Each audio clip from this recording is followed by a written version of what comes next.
Welcome to StakeX Pro. In today's video, we will learn how to create an account on the StakeX Pro website. First of all, you will be given a link. Wherever you receive the website link from, simply click on it. As soon as you click the link, an interface like this will appear in front of you. On one side, you will see Login, and on the other side, there will be a Sign Up option. Simply click on Sign Up.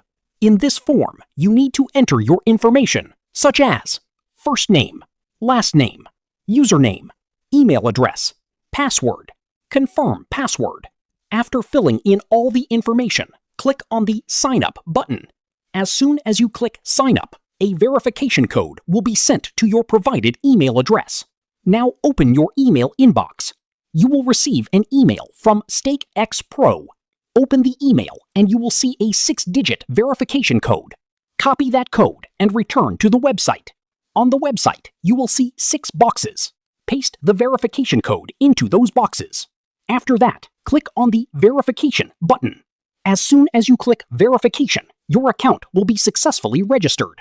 We hope you understood how to create an account on the StakeX Pro website. Thank you so much. See you in the next video.